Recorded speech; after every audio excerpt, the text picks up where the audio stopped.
toasted breakfast.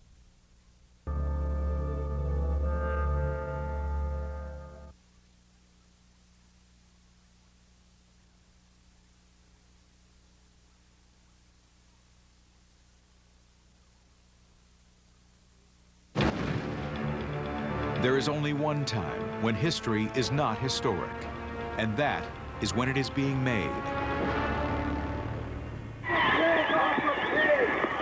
It happened in broad daylight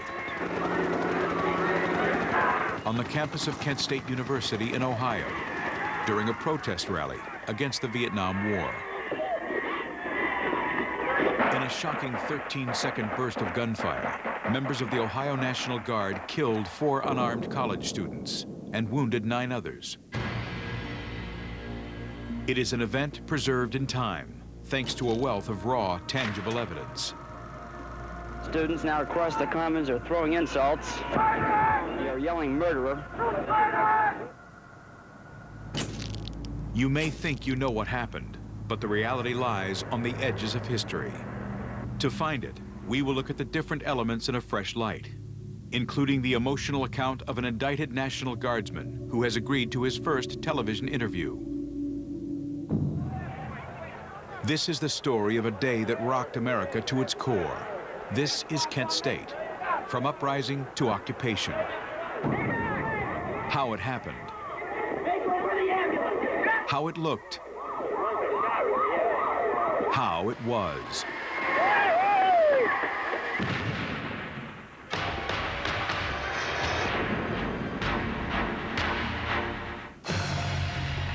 The facts are these. On Monday, May 4th, 1970, several thousand students at Kent State gathered near the center of campus. A rally had been called to protest the expansion of the Vietnam War into Cambodia. Similar rallies were taking place at other colleges across the country. The Kent State gathering, however, was in defiance of an official ban on campus protests. The National Guard was there to enforce the ban and to keep order after a weekend of sporadic violence and vandalism. Tensions were running high. Still, no one on either side expected bloodshed. Even after so many years, the sights and sounds of that afternoon bristle with unexpected immediacy. This footage was shot around noon on Monday, as about 100 National Guardsmen broke up the scheduled rally in a part of campus known as the Commons.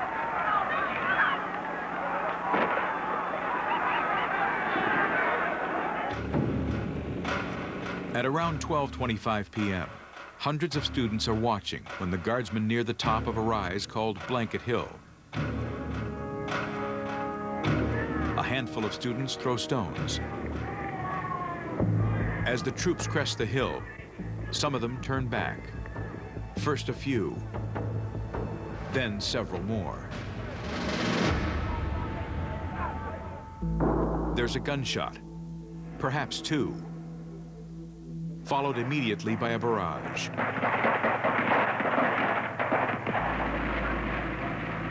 There were people trying to hide behind a curb. If you could dig a hole that fast, you would have, you know, when you realized you were being shot at. Some of the guardsmen shoot into the air, some towards the ground, but at least 8 fire at students. In just over 13 seconds, an estimated 60 rounds of live ammunition are discharged.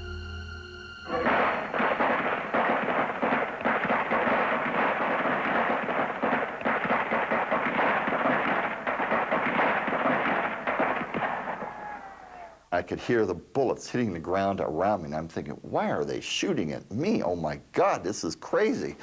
And it seemed like it went on forever, and then all of a sudden I got hit. I could feel that my leg was numb, and I sat up to try to look down at my wound, and then I heard someone yelling, "Stay down, stay down." I was struck with a bullet that hit me in the abdomen, and seems like it blew me through the air, and I landed on the ground. It's like getting hit in the chest with a sledgehammer. I mean, just suddenly this thing just slammed into my chest. And then I dropped right near that metal sculpture. And that's pretty much the last I remember.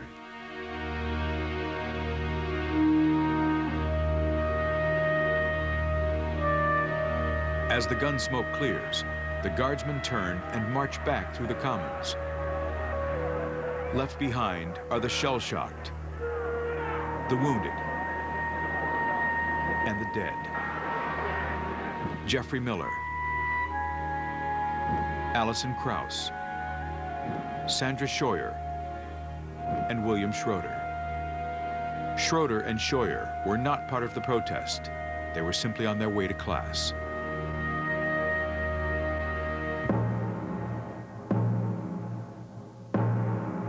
On the right side of this frame is a 14-year-old runaway named Marianne Vecchio. She was one of the first to reach Jeffrey Miller. There was so much blood, I knew he was dead. There was no movement, he was just there, laying in that street, just horrifying. John Philo, a senior journalism major, was photographing the chaos of the aftermath. I remember people shouting at me, what kind of pig am I taking these pictures and everything? And I, you know, it just, at some point it just became this detachment. You know, you could hear people screaming in your ear and screaming at you, but you know, you sort of knew what you had to shoot. At that moment, the fates of John Philo and Marianne Vecchio crossed in this historic photo.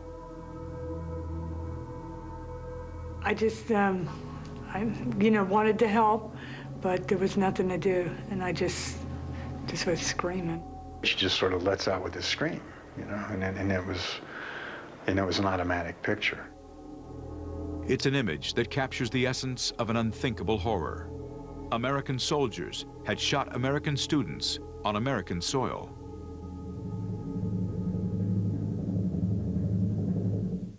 My responses to the shooting in Kent was simply the fact that the people weren't behaving properly, and apparently they have asked for that sort of thing. Some residents in the town of Kent blamed the students for the conflict. These interviews were conducted shortly after the shootings by Kent State professor Richard Meyer. What do you think about the shooting at Kent? Do you think it was justified? Yes, I do. I'm sorry they didn't kill more. Really? Really, sir. More of the students? Yes, because they were warned and they knew what was happening and they should have moved out. On many campuses, the shootings touched off an unprecedented wave of dissent.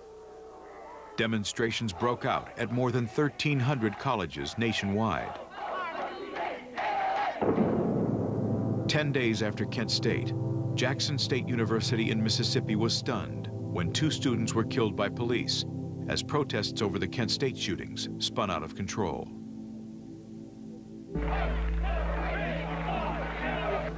Within a week, more than 500 colleges and universities had been shut down by the largest student strike in American history. The country was being torn in two, and Kent State stood at the center of the chasm. God, I was with you. You didn't do anything. Why don't you kill people more often? You're good at it. Today, despite 2 civil trials, a criminal trial, a state grand jury, and a presidential commission, questions remain. Every guardsman up there was hit by rocks. By 5, 10 people, not more. The men that did do the firing were, I believe, their lives were in jeopardy. They did not shoot any warning shots in the air. Untold hours of official and unofficial testimony turn into a cacophony of conflicting stories. The photographs and film footage represent our only dispassionate witnesses to the events of that day. The footage you're about to see was shot by a local NBC camera crew positioned behind the National Guard lines. You'll see our video is where we take pictures of the bell, and then I grabbed George by his shoulders when I heard the first shot go off, because there's a pause between shots because we were rolling for that entire time, and pointed him up the hill when they were shooting.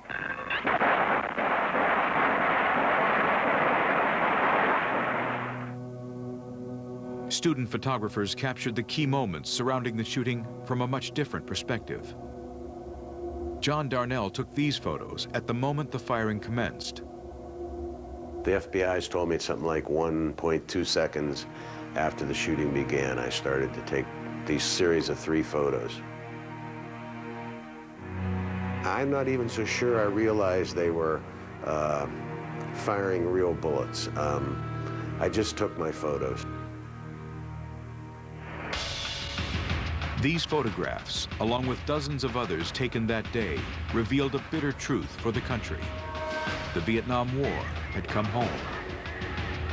The growing hostility between supporters and protesters of the war had ignited a firestorm of controversy that continues to this day.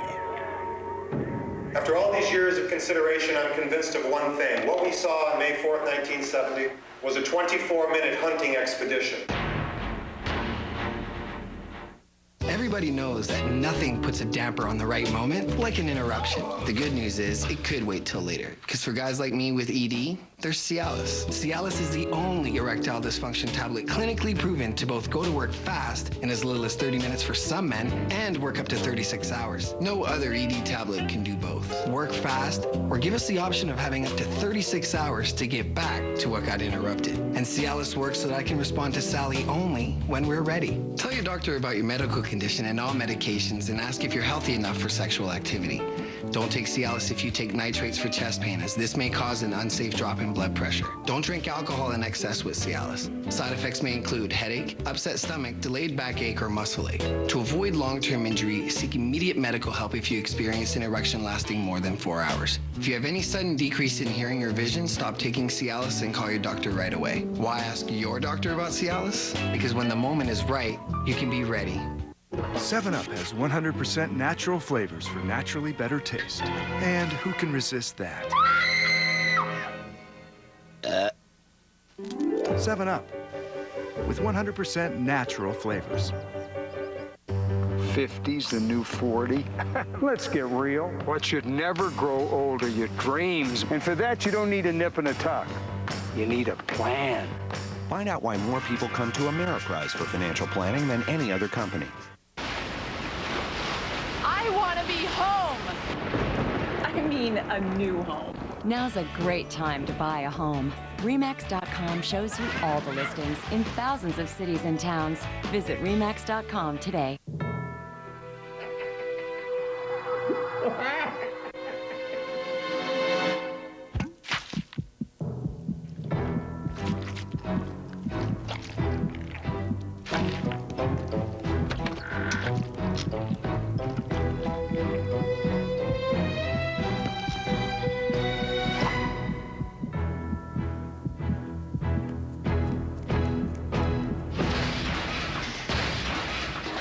Tara Gielig is a real Geico customer, not a paid celebrity. So to help tell her story, we hired the Pips. Not long ago, I was in a car accident.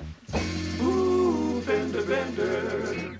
With Geico's Auto Repair Express, the adjuster, repair shop, and rental car were all right there. Rental car smells like sunshine. To top it off, my rate stayed the same. Take a train to Happy Town.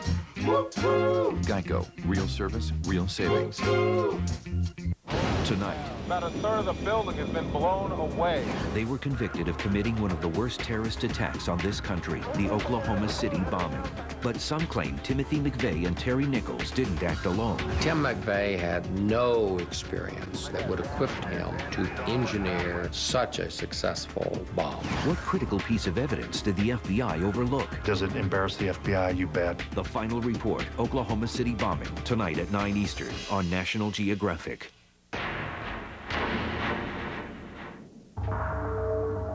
After more than 30 years, opinions about Kent State are as sharply drawn as ever. Was there an official order to fire upon the students? Or was the entire affair an unfortunate, tragic accident? Nearly all the guardsmen said there was never an order to fire. Many claimed self-defense. They admit they reacted impulsively, scared the students would overrun them. But critics still contend it was a deliberate, premeditated attempt to shut down student protests. In 2007, Alan Canfora, one of the wounded students, produced what he says is proof the guardsmen were ordered to shoot. His evidence is an audio tape recorded by a student some 80 yards away from the firing. There was a verbal command to fire here at Kent State University. One officer said, right here, get set, point, fire.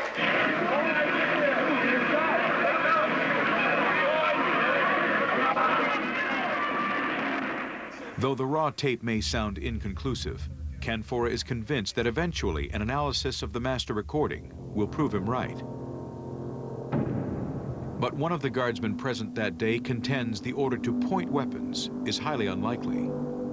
I can't imagine a military man saying, point. If there were a command, it would be something like commence firing. The argument over the tape is just the latest battleground in the struggle to understand the Kent State controversy.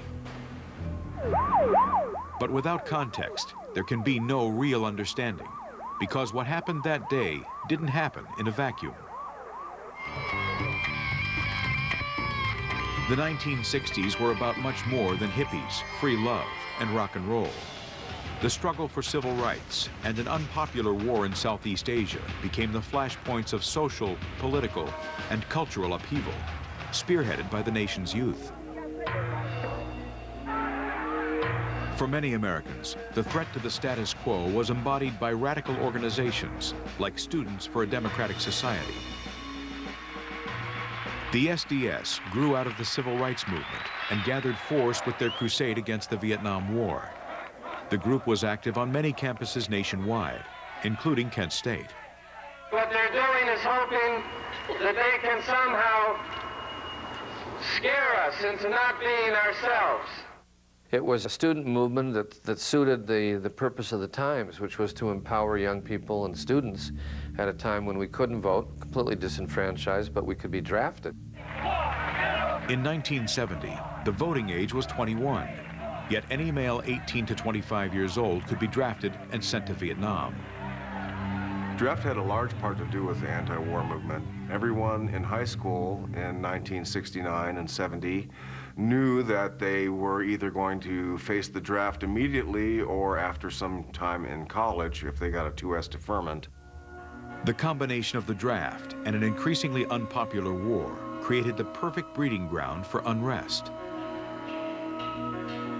In the heart of the country, officials at Kent State University and in the city of Kent were trying to hold their own against this tide of social turmoil. Kent was a quiet middle-class college city, proud of its university. For more than 6 decades, the town welcomed the surge of students that swelled its population each fall. Somebody once said, living in a small town with a large college is like sleeping with an elephant. You have to be careful when it rolls over. The university's president, Robert White, suspected that if Kent State's student body decided to roll over, the SDS, or the more militant Weathermen, might be involved. The Weathermen was a splinter group of the SDS, pushing for more radical, violent action. FBI documents say that between 1969 and 1971, the group was responsible for at least 14 bombings, mostly directed at government entities. We have gone on the offensive. It is we who call the shots now. Just 2 months before the Kent State shootings, 3 members of the Weathermen were killed by an accidental bomb blast at their safe house in New York City's Greenwich Village. One of the dead, Terry Robbins, had been an SDS organizer at Kent State in 1968 and 69. Many Kent residents were unnerved. It felt like a revolution was brewing in their own backyard. There were a lot of people that lived in Kent at that time that were very bitter and very angry and scared of the students.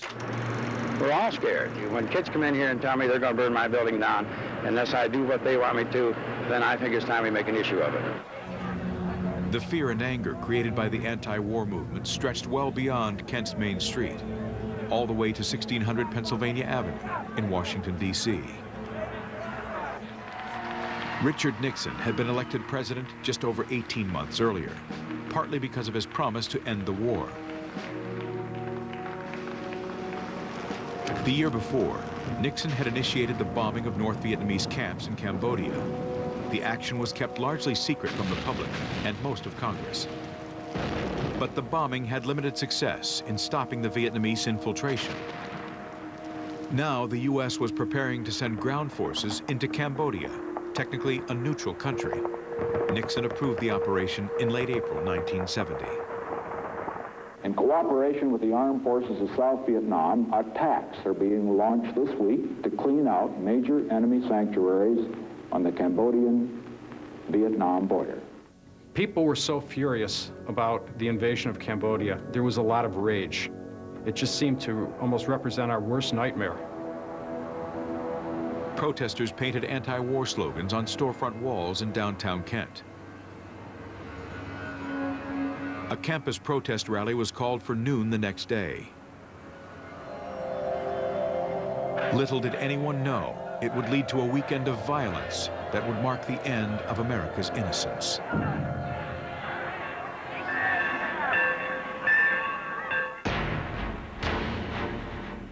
Human genes are nearly 100% the same as apes. Our brains are 3 times the size of theirs, yet they have a better short-term memory. So what is it that separates us from them? Human Ape, Monday, March 17th at 8 on Nat Geo. Brought to you by Verizon Wireless. Tomorrow, the human race will simply disappear. Dogs go wild. Satellites fall. Monuments tumble. This is the Earth we'll never see. Aftermath, Population Zero. Tomorrow at 9 Eastern on Nat Geo.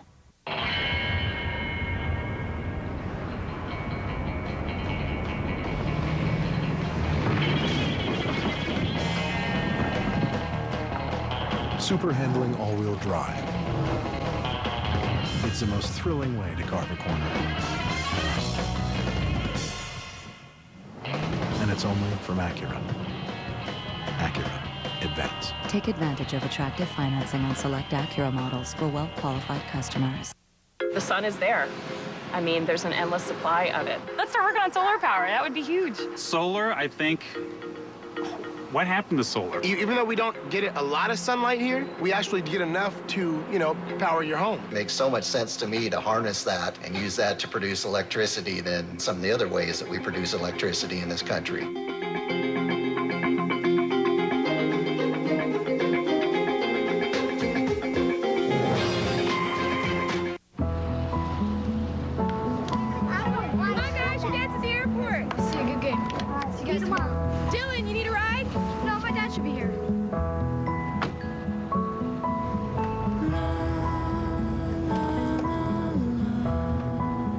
Every day, millions of people choose to do the right thing. There's an insurance company that does that too. Responsibility. What's your policy? Liberty Mutual Insurance. Now there's a whole new cell phone experience that's simple, helpful, and affordable. It's the Jitterbug. Bigger buttons, a powerful speaker. The sound is loud and clear. And no one else gives such personal service. May I add that name to your phone list, Mrs. Davis? Cell phones frustrated my parents until I gave them the Jitterbug. It's easy to use, affordable. And there's reliable service wherever we go.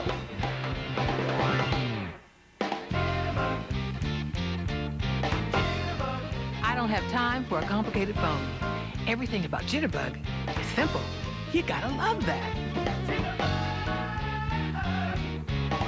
Affordable Jitterbug service starts at only $10 a month with no contracts.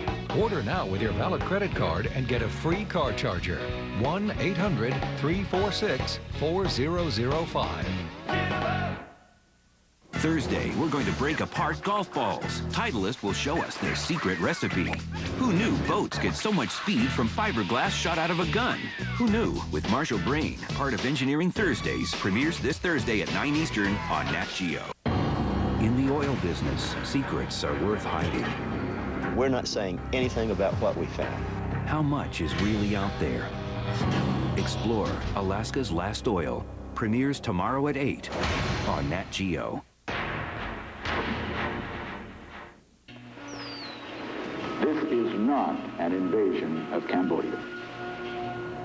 Friday, May 1st, the day after Nixon's Cambodia announcement. Over the next 4 days, Kent State and Kent, Ohio would descend into hell.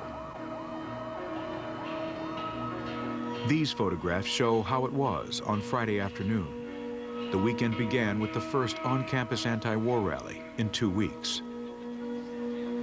It was sponsored by a group of graduate students in history. They called themselves World Historians Opposed to Racism and Exploitation, so their acronym was HOR, which, I think is kind of emblematic of the times, sort of fun-spirited but serious.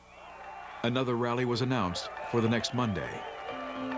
At 1 o'clock, the students disbanded, heading off to their afternoon classes or home for the weekend. I suggest you leave the area. But that night, anti-war protests spilled onto the streets of Kent. This news footage was shot after an angry mob charged down the streets. They smashed windows for several blocks before the police dispersed them. This was something totally new. This was something very threatening to people, and it instilled a lot of fear in a lot of the people in and around the Kent community.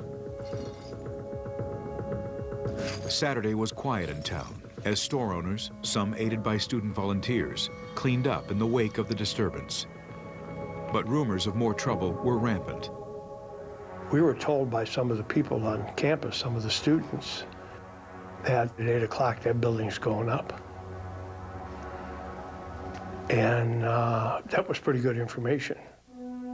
That building was the campus headquarters of the Army's Reserve Officers Training Corps. Within hours, it would go up in flames. Well, we got a call for assistance because the fire department needed police on campus. And we began to see the glow in the sky from the fire at the ROTC building. The glow in the sky also brought the news cameras to campus. As predicted, the ROTC building was ablaze, and the students were determined to see it burn to the ground. Several of the firemen were knocked down by the students, and the students grabbed their hoses, pulled them away. Some people took out knives and cut the hoses, rendering them useless. This police dispatch recording reveals the frustration of both local officials and local residents. Chief Miller wants another unit up on campus. The kids have cut the hoses to the fire trucks and they are setting fire to the buildings. There's tear gas on them. Shoot them. The Kent police came onto campus around the building wearing riot gear. I watched them. They were really nervous. Some of these guys weren't sure what they were getting into. Then I heard this noise, and it was a sound of half-tracks, and I saw that it was the National Guard coming onto campus. Kent Mayor Leroy Satrom had called the governor for help. The governor had sent the Guard. Some of the troops positioned themselves to protect the firemen, but by then the fire was out of control. Here we can see how it was the next morning. The symbol of the government's war machine was gone. What remained, however, was the presence of the National Guard. At first, the soldiers were the target of some ridicule. The people that were there were the subject of much joculation, Why are you guarding this building? I mean, it was ludicrous. It was burnt to the ground, but they were there, stationed, guarding it. My orders were to protect the property, and that's what we did. Matthew McManus was one of around 900 National Guardsmen that patrolled the campus. He was among the 8 guardsmen later indicted for the shootings. This is his first television interview. Students were amongst us at the time. During the day, some of us were playing touch football with some of the students. We were playing cards with the students. The guardsmen and the students were just talking to each other. There was this kind of social interaction that was happening on Sunday, and while the vehicles lined up on front campus seemed very disturbing because that was a mass. You saw them all in one place. The guardsmen themselves didn't seem threatening. But the atmosphere begins to sour with the arrival of Ohio's governor, James Rhodes. The news cameras document his every move. Rhodes is a popular conservative, nearing the end of his second term in office. That spring, he is fighting for the Republican nomination for the U.S. Senate. With the primary just 2 days away, perhaps he sees an opportunity to show voters he's a tough law and order candidate. His comments at a press conference on Sunday inflamed the students. This now is the problem of the state of Ohio. I think that we're up against the strongest, well-trained, militant, revolutionary group that has ever assembled in America. We're going to employ every weapon possible. To me, that sort of gave a legitimation to the Guard that they could treat students